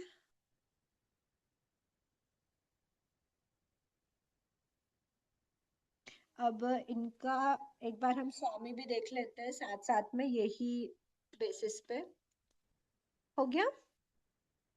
हाँ जी, हो गया।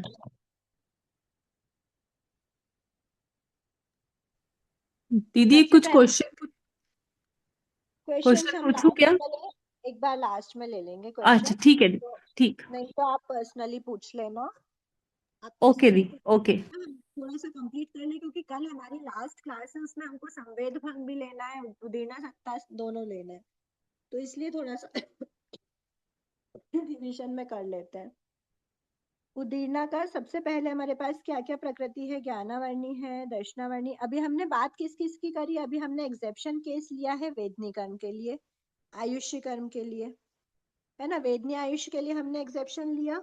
और इसके अलावा हमारा जो हमने एक बात ये बोली कि उदयमान होगा तो ही उसका क्या होगा? उदीर्णा होगी। तो मोहिनी कर्म का उदय अलग होता है, ज्ञानावर्णी दर्शनावर्णी अंतराय का उदय अलग होता है 12वें तक, मोहिनी का 10वें तक रहता है। यहाँ पे मैं उदय लिख रही हूँ, हाँ। 1 से 10 तक, 1 से 10 तक ज्ञानावर्णी अंतराय का 1 से 12 तक होता है। और इनको तो अभी हम बात नहीं करेंगे, क्योंकि ये हमने प्रमथ परिणाम वाले लिए हैं। इनका उदय हमारे मतलब उदय से मतलब नहीं, उदय से भी बड़ा काम मिल गया प्रमथ अवस्था वाला। फिर ज्ञानावर्णी दर्शनावर्णी वेदनी मोहिनी आयुष नाम गोत्र बचा है, कहीं भी लिख लो उसको। नाम गोत्र का उदय कहाँ तक रहता है? 1 से 14 तक। ये जो ब्रैकेट में लिखा है ये उदय है ना। अब उदीर्णा केस देख रहे हैं हम। तो सबसे पहले हम बात करेंगे इनका जो उदय है वो वैसे भी 1 से 14 तक है, लेकिन हमको बीच में ही स्टॉप मिल जाएगा, प्रमथ अवस्था मतलब 1 से 6 वाला। ठीक है, तो अब सबसे पहले 1 से 12 तक उदय हो रहा है, तो 1 से 12 तक ही इसकी उदीर्णा होगी। लेकिन हमको ये बताया गया कि जब उसके एंडिंग होनी है, तो एंडिंग होने की मतलब सत्ता खत्म हो रही है, अब ये लास्ट बची एक आवलिका। तो एक आवलिका का जो लास्ट ड्यूरेशन बचा है, 12वां गुणस्थान जब एंड होगा तब इन कर्मों की सत्ता भी एंड हो जाएगी। तो 12वां गुणस्थान एंड होने का के पहले एक आवलिका का जो काल बचेगा, उस काल में इनकी सत्ता भी एक इसीलिए 12वें गुणस्थान की जो लास्ट आवलिका जिसको हम बोलते हैं चरम आवलिका, सीए, तो चरम आवलिका में क्या होगा? इसकी उदीर्णा नहीं करता है जीव। किसकी? ज्ञानावर्णी दर्शनावर्णी और अंतराय की। इसीलिए 1 से 11 तक में तो हमेशा ही करता रहेगा, और 12वें के डीसीए में द्विचरम आवलिका तक करता है, चरम आवलिका में नहीं करता। द्विचरम मतलब सेकेंड लास्ट की बात करते हैं, कि चरम के एक समय पहले तक। फिर अब हम बात करते हैं नाम कर्म और गोत्र कर्म की। नाम कर्म गोत्र कर्म की 1 से 14 तक होती है। तो 1 से 14 तक इसका उदय है, मतलब 1 से 14 में उदीर्णा होनी थी।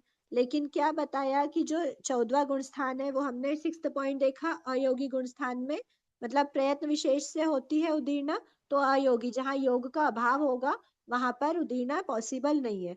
तो इसीलिए 14 गुण स्थान में नहीं होती, 13 के एंड तक होती है। अब ये पता है हमको कि यहाँ पर उनकी सत्ता अभी बची है, ये 13 गुण स्थान एंड हो रहा है, और ये एक आवलिका की सत्ता है ना, एक आवलिका की सत्ता बची है।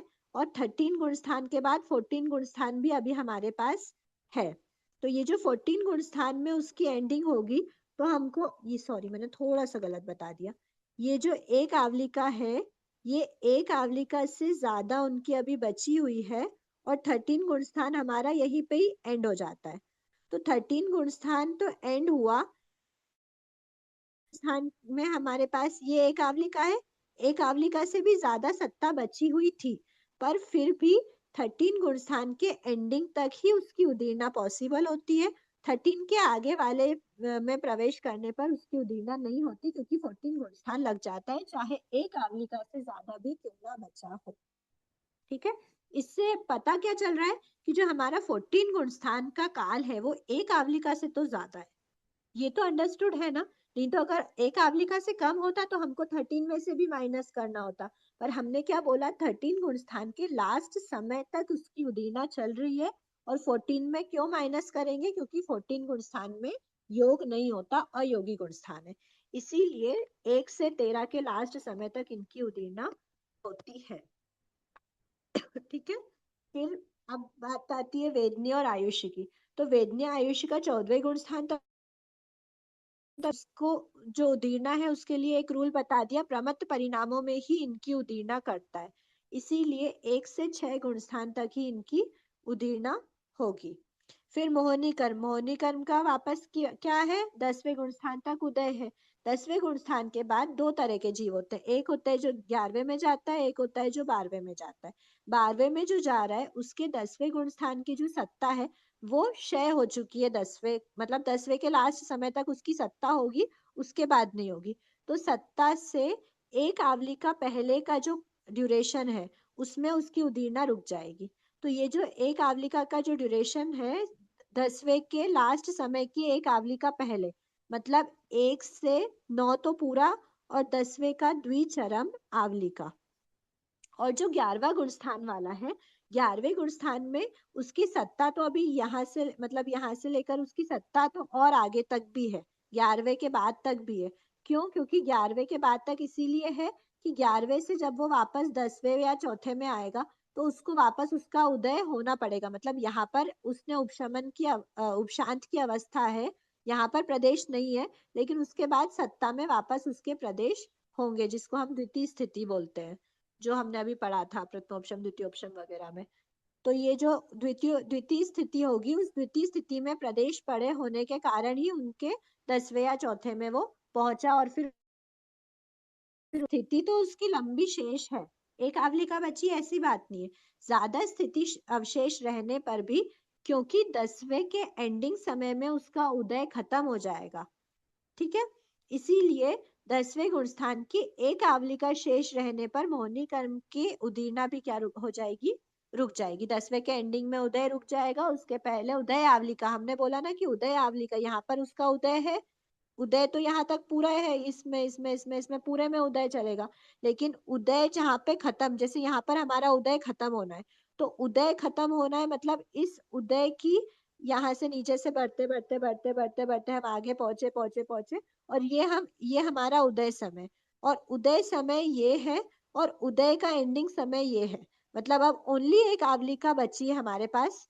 तो एक आवलिका जब सत्ता में बची हुई है, उदय आवलिका प्रविष्ट का उदीरना नहीं पॉसिबल है, तो एक आवलिका पहले ही, भले ही ऊपर कितनी ही सत्ता पड़ी हो, पर उदय उसका रुकने वाला है एक आवलिका पश्चात। और अब आ गई हमारी उदय आवलिका का समय, तो उदय आवलिका में क्या नहीं होगा, उदीरना पॉसिबल नहीं है। और इसके ऊपर तो प्रदेश नहीं है, इधर से प्रदेश खींच के कैसे लेके आएगा वो, क्योंकि उपशम हो गए हैं, 11वां गुण स्थान आ गया। इसलिए यहाँ पर भी उपशमक श्रेणीवर्ती जीव की अपेक्षा भी जो हमने यहाँ पर सत्ता ली है वो डीसीए तक ही, सत्ता क्या उदीरना ली है वो डीसीए तक ही करता है, द्विचरम आवलिका तक। बस हो गया, सिंपल। ठीक है, अब इसमें सादी अनादि प्ररूपना देख लेते हैं एक बार।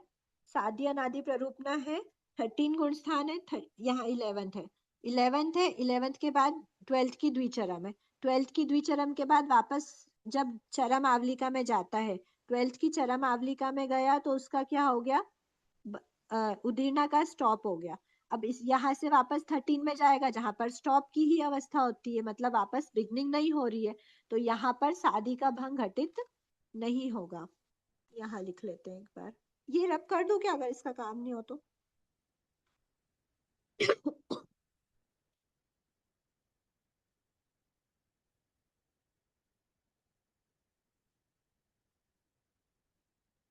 सादी भंग जो है, सादी अनादि ध्रुव और अध्रुव, तो सादी भंग जो है घटित नहीं होगा, क्योंकि 12th की द्विचरम के बाद जब चरम में जाएगा वहां से 13 में जाएगा और 14 में जाएगा, मतलब कभी भी उदीरना की बिगनिंग नहीं हो रही। 13 से 14 में जाएगा, उदीरना की बिगनिंग नहीं हो रही। वेदनी कर्म 6th से 7th में जाएगा, 7th से वापस जब 6th में आया तो उदीरना की बिगनिंग हो जाएगी, तो यहाँ पर सादी भंग घटित होता है। 6th से 7th में गया, उदीरना रुक गई, अप्रमत्त से वापस प्रमत्त परिणामों में आया, 7th से 6th में आया, या फिर 4th में आया, या 1st में गया, उदीरना वापस स्टार्ट हो जाएगी। 1 से 9 10वें का द्विचरम आवलिका, द्विचरम के बाद वो 10वें की चरम में जाएगा, उसके बाद वो 11th में जाएगा, 11th मतलब 10th में था, चरम आवलिका पे आया, 11th में गया, 11th के बाद वापस या तो 10th में जाएगा या फिर 4th में जाएगा। तो ये उसकी उदीर्णा का फिर से प्रारंभ कर देगा, इसलिए यहाँ पर सादी भंग घटित होता है। अब अनादि है क्या? तो अनादि काल से इनकी उदीर्णा चल रही थी क्या? तो देखो कैसे देखना, ज्ञानावर्णी दर्शनावर्णी अंतराय 12 है, 12 तक जो अभी तक नहीं पहुंचा उसकी अपेक्षा पूरा लेना।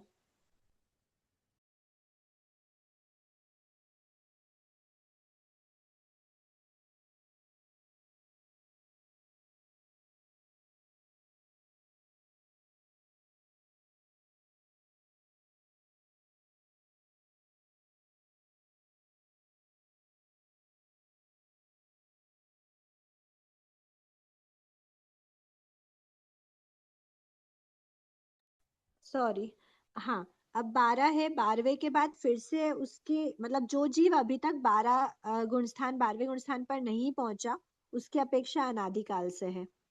जो अभी तक 14वें गुणस्थान मतलब 14 के बाद जो मोक्ष नहीं गया वो तो अनादिकाल से नाम कर्म गोत्र कर्म की कर रहा है। सॉरी 13वां, हाँ 13वें के बाद 14वें पे नहीं गया, उसके बाद फिर 6 गुणस्थान, तो 6 गुणस्थान पे जो अभी तक जीव नहीं गया उसकी अपेक्षा अनादिकाल से इसकी उदीर्णा चल रही है। ठीक है, फिर जो अभी तक यहाँ भी अनादिकाल से हो सकता है, और मोहिनी कर्म की भी सदैव चलती रहती है, तो अनादिकाल से चल रही है।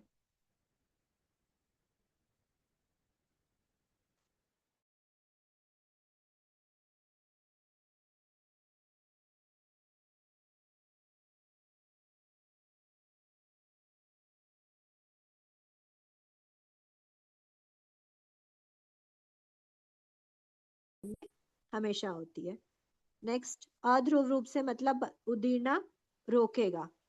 अच्छा, एक गड़बड़ हुई है ना हमारी, आयुष्य कर्म की उदीर्णा हमेशा नहीं होती, क्योंकि आयुष्य कर्म की जब सत्ता खत्म होनी है और अगली आयुष्य स्टार्ट होनी है, तो ऐसा लास्ट आवलिका में उदीर्णा रुकना होता है और फिर वापस से उदीर्णा स्टार्ट हो जाती है, फिर लास्ट आवलिका में उदीर्णा रुकती है, फिर अगले भाव में वापस स्टार्ट हो जाती है। तो यहाँ पर हमेशा ब्रेक लग रहा है। तो जो ये ब्रेक, यहाँ उदीर्णा हो रही थी, लास्ट आवलिका में रुक गई, फिर उदीर्णा हो रही है, लास्ट आवलिका में रुक गई, फिर उदीर्णा हो रही है, तो इसकी बिगनिंग तो हो रही है और एंडिंग भी हो रही है, फिर नई बिगनिंग हो रही है, फिर उस भाव के लास्ट आवलिका के पहले हो मतलब क्या लिया है मैंने, ये पूरा भाव है ना, ये पूरा संसार काल है, ये उसके भाव गैप हो रहा है। अब ये यहाँ पे आया, ये पूरा संसार काल था, लास्ट आवलिका रुकेगी, लास्ट आवलिका रुकेगी, लास्ट आवलिका उदीर्णा रुकेगी, मतलब यहाँ पर हो रही थी फिर नहीं हुई, फिर हो रही थी फिर नहीं हुई, फिर हो रही थी फिर नहीं हुई। तो यहाँ पर हर जगह पर यहाँ यहाँ यहाँ इन पॉइंट्स पे उदीर्णा की एंडिंग हो रही है, मतलब आयु कर्म में ध्रुव अध्रुव तो है ही, एंडिंग अध्रुव मतलब हमेशा नहीं रहेगा, एंडिंग होगी, तो एंडिंग हो रही है प्लस नई बिगनिंग भी हो रही है। जब नया आयुष्य स्टार्ट हुआ तो नई बिगनिंग हो गई, लेकिन हमेशा चल रही है क्या? नहीं, हमेशा नहीं चल रही, यहाँ पे ब्रेक हो रहा है, इसीलिए ध्रुव सॉरी अनादिकाल से नहीं है और ध्रुव रूप से भी नहीं है। फिर ज्ञानावर्णी दर्शनावर्णी वगैरह की जो भी जीव 12th के चरम आवलिका में पहुंचेंगे वो उसकी उदीर्णा रोक देंगे। जो भी जीव भव सिद्धिक जीव है ना, जो भी भव सिद्धिक जीव 13 के बाद 14 में पहुंचेंगे उदीर्णा रोक देंगे। जो भी जीव प्रमत्त परिणाम से अप्रमत्त में जाएंगे उदीर्णा रोक देंगे। फिर जो भी जीव 10th गुण स्थान की चरम आवलिका में जाएंगे वो उदीर्णा रोक देंगे। बस यही बताया गया था ना संभावना। जय जिनेन, एक बार आयु का वापस बताइए ना। हाँ, देखो आयुष्य कर्म का क्या बताया हमने, आयुष्य कर्म हमारा 1 से 6ठे गुण स्थान तक होता है ना, 1 से 6ठे गुण स्थान में सदैव बोला है, सदैव होती है, लेकिन उसमें बताया कब नहीं होती, ये भी बताया कि अगर 1 से 6 में आप जब जब भी रहोगे तब होगी, पर आपका आयुष्य पूर्ण होने के एक आवलिका पहले अगर आप हो तो चाहे किसी भी गुण स्थान में हो, चाहे आप 1 से 6 में प्रमत्त परिणामों में ही क्यों ना हो, पर आपकी उदीर्णा रुक जाएगी। अब ये था पूरा संसार काल मान लो, इसमें उसने बहुत बहुत बहुत बहुत बहुत सारे भव करे। अब उन सभी भवों के लास्ट आवलिका में आपको उदीर्णा क्या है, रोकनी पड़ेगी। हर भव के लास्ट यहीं तक है, फिर उदीर्णा रुक गई, फिर अगले भव की हुई, फिर उदीर्णा रुक गई लास्ट आवलिका में, फिर अगला भव चला, उदीर्णा रुक गई, फिर अगला भव चला, उदीर्णा रुक गई, फिर अगला भव स्टार्ट हुआ, उदीर्णा रुक गई। लास्ट आवलिका के पहले उदीर्णा रुक रही है, ये अगला भव स्टार्ट हुआ, पूर्ण होने के पहले उदीर्णा रुक गई। तो यहाँ पर जब भी गैप आ रहा है तो हम ऐसा नहीं बोल सकते कि अनादिकाल से निरंतर उदीर्णा हो रही है, क्योंकि हर जगह पर थोड़ा थोड़ा थोड़ा थोड़ा गैप आता गया। तो ये गैप के कारण इसकी beginning starting, beginning starting, ending beginning, ending beginning, ending beginning होती रही। तो एंडिंग बिगिनिंग हो रही है मतलब साथी और अध्रुव है, लेकिन निरंतर नहीं है, क्योंकि एंडिंग बिगिनिंग हो रही है मतलब अनादिकाल से नहीं बांध रहा और हमेशा नहीं बांधता। जब भी एक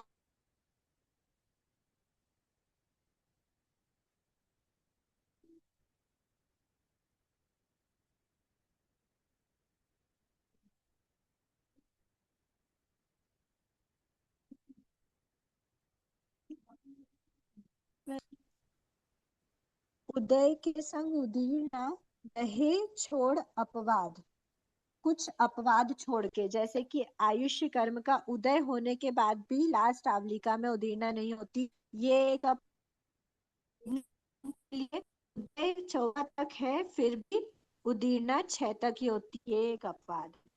तो को छोड़ आवाज नहीं आ रही है आपके लास्ट दीदी, आपकी आवाज कट रही है। अभी आ रही है क्या आवाज? नहीं, जो भी थोड़ा सा नेटवर्क इशू।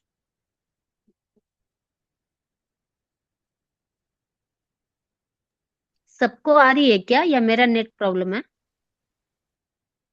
नहीं आ रही है। नहीं आ रही। की आवाज आ रही है। वही नहीं आ रही। मैंने सोचा था देख बाहर कितना ठंडा था, देख देख कहाँ से आई है इतना ठंडा। प्रमत्व और अप्रमत्व के कारण यहाँ पर भी अपवाद हो गया, यहाँ पर अयोगी सहयोगी के कारण अपवाद हो गया, यहाँ पर चरम आवलिका के कारण अपवाद हो गया। तो ऐसे अपवाद को छोड़कर अंत समय केवल उदय, इसमें नहीं प्रवाद। अंत समय जब भी यहाँ पर कोई भी ऐसी उदीर्णा नहीं है जो लास्ट समय पर हो। वेदनी नाम गोत्र की भी 13 गुणस्थान तक ही है, 14 में नहीं है। अंत समय में कोई भी उदीर्णा नहीं होती, सिर्फ और सिर्फ उदय बचता है। बंध भी नहीं होती, बंध भी नहीं होता और उदीर्णा भी नहीं होती, सत्ता और उदय रहता है बस। ठीक है, तो आज इतना ही रखते हैं। डाउट्स आप पर्सनल पूछ लेना। अहो आचार्य भगवान, अहो उपाध्याय भगवान, आपकी कृपा से जो ज्ञान हमने सीखा है वह ज्ञान हमारे भीतर विनय की अभिवृद्धि करे, सहनशीलता का विकास करे, सरलता को बढ़ाए, हम निष्प्रिय बने, अनासक्त बने, पांचों इंद्रियों पर विजय प्राप्त करें और शीघ्र ही परम वितरागता को प्राप्त करें। हमसे हुई अविनय साधना के लिए क्षमा करें। आप सभी से भी क्षमा याचना। जय समय जय याचना, बहुत बहुत अनुमोदना कीजिए। जय जिने